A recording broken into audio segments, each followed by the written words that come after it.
Então, seja muito bem-vindo a mais um vídeo aqui no canal. Passei aí cerca de uma semana sem postar conteúdo por motivos que não são pertinentes aqui nesse momento.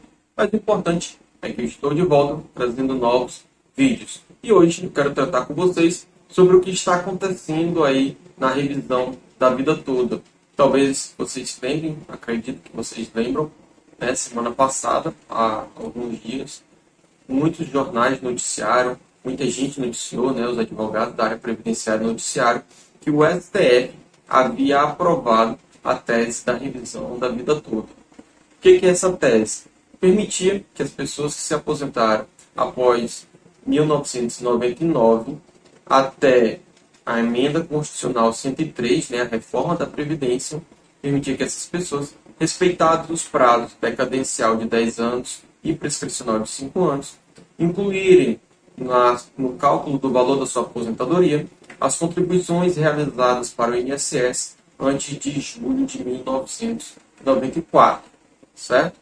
Já que pela lei de 1999, essas contribuições deveriam ser excluídas do cálculo.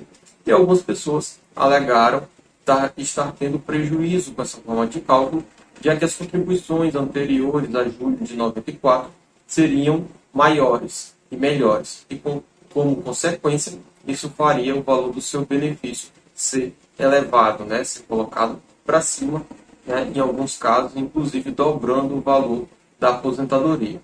Tá? Então, de forma bem resumida, essa é a tese da revisão da vida toda. Incluir as contribuições anteriores a julho de 94 para essas pessoas que eu especifiquei, aposentadas após 99 até a emenda constitucional da reforma da Previdência, agora em 2019, o que já tinham direito adquirido, certo? O que aconteceu nesse julgamento? O julgamento começou com o voto do ministro Marco Aurélio, que hoje já é aposentado. Ele votou de forma favorável à revisão da vida toda. E aí seguiram as votações em plenário virtual. Quem abriu a divergência foi o ministro Nunes Marques, dizendo que a tese da revisão da vida toda não poderia ser aceita. E a votação seguiu até o último ministro votar favorável, ficando um placar de 6-5 favorável à revisão da vida toda. Tudo isso aconteceu no plenário virtual. Mas, Breno, o que é o plenário virtual? Então vamos entender aqui. Com a pandemia, né, o STF passou a adotar medidas de votação virtual e ampliar essas medidas. Alguns já existiam, como é o caso do plenário virtual. E já era uma medida antiga, já acontecia antes mesmo da pandemia, mas o seu uso foi ampliado para um maior número de votações. Então, hoje, o STF basicamente vota pelo plenário virtual, que é essa modalidade em que estava a revisão da vida toda, e por meio de teleconferência, por meio de conferência virtual, tá bom? Como que é o plenário virtual? O plenário virtual não existe debate. Existe voto, mas não existe debate. Então, o ministro ele escreve o seu voto e deposita ali no plenário virtual. Os ministros vêm em sequência e podem também depositar o seu voto ou dizer que acompanham o voto de um determinado ministro. Tá certo? Com isso, é feita a votação e são tomadas as decisões no plenário virtual. Não existe debate. Veja que os ministros eles não têm como debater o assunto. Eles podem ler o voto dos outros ministros, eles podem até trocar o voto depois, né, dentro de um lapso temporal, é fixado um período em que pode votar, e eles podem votar, podem mudar de ideia, mas dentro desse período, tá certo? Sem debates. Eles colocam o voto lá por escrito, certo? Agora o que acontece? O que é o pedido de destaque?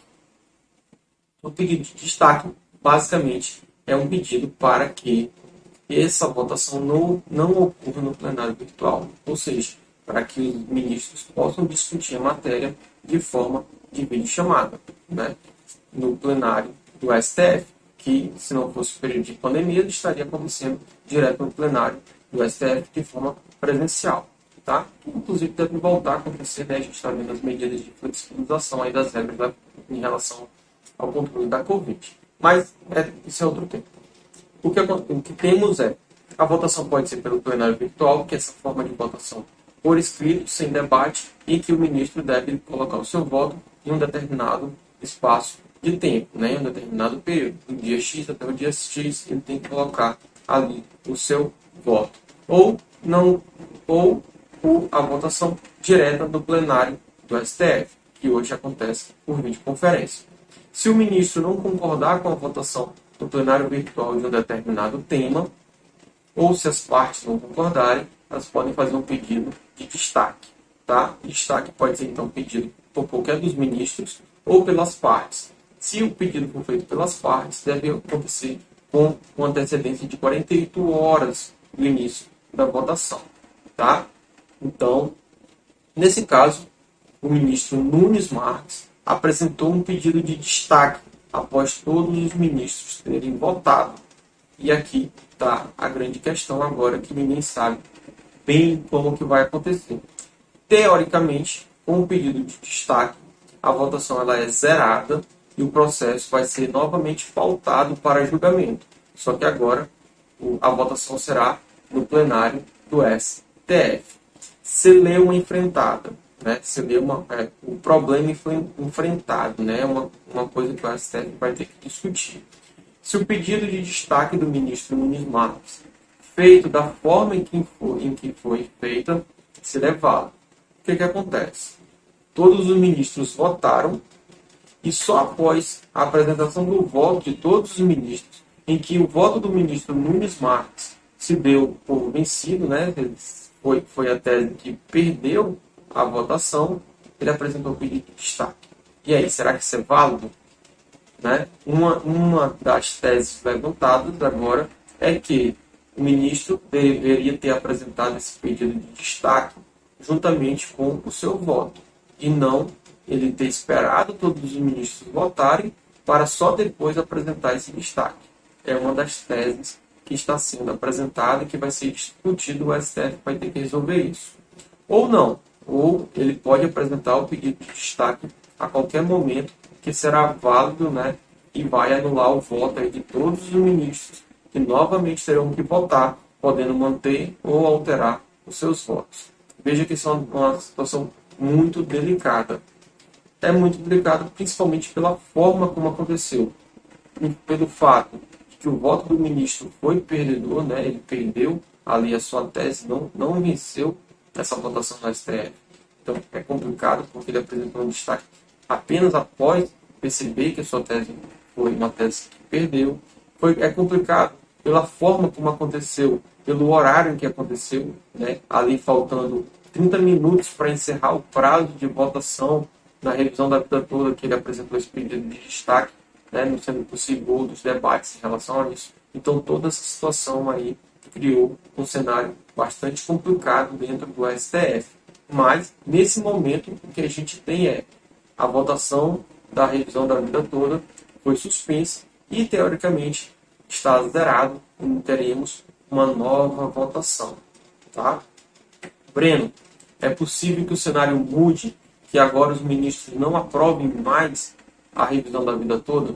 Sim, infelizmente, é possível que isso aconteça. Tá? Se for aceito o destaque como válido, né, e a gente tiver essa situação que a votação agora vai ocorrer no plenário do STF, né, pela videochamada, ou até mesmo presencialmente, é muito possível que a gente tenha uma reviravolta aí na tese, né, no acolhimento dessa tese.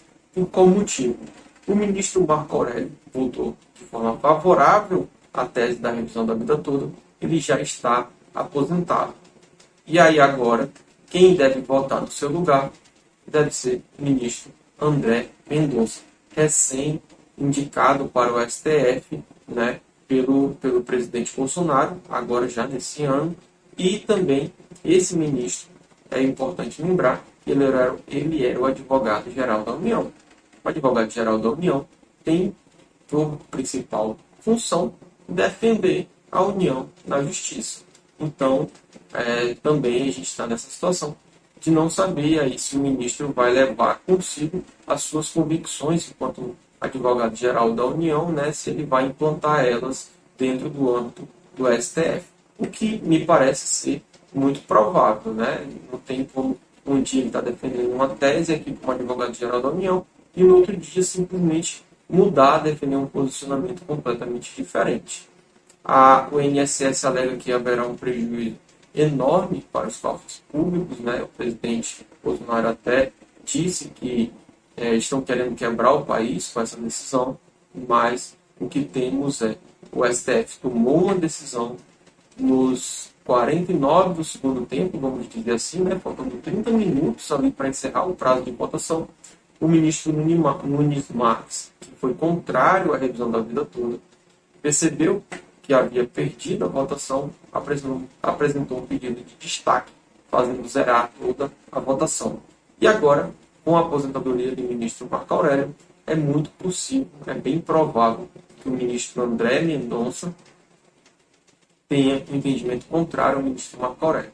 Como a votação foi 6-5 a favor da revisão da vida toda, a gente pode ter um cenário agora de 6-5 contra a revisão da vida toda.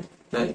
Lógico, é importante frisar, isso aqui é uma especulação, né, em razão do posicionamento que o ministro vinha adotando enquanto era advogado-geral da União, né, enquanto orientação do governo. Tá? Agora, pode ser que ele vote favorável à revisão? Pode ser. Pode ser que não. Eu acho mais provável que ele vote contra a revisão. E a possibilidade também de algum dos ministros alterar o seu voto. Tá certo? Então, esse é o cenário. Estamos aí esperando os próximos passos. Vamos ver se o STF vai validar esse pedido de destaque. E caso seja validado, se a gente vai ter mudança na votação e, por consequência, a tese, em vez de ser aceita, vamos agora ficar com a tese sendo, mais uma vez, negada. Né? E aí, quem teve as suas maiores contribuições antes de julho de 94 vão terminar ficando prejudicados. Esse era o nosso conteúdo de hoje. Deixa aqui nos comentários, né, o que você acha dessa situação, qual o seu entendimento sobre isso que está acontecendo. Deixe também as suas dúvidas, sugestão de conteúdo. Lembre-se, se inscreva no canal, né, e ative as notificações. Grande abraço, até o próximo vídeo.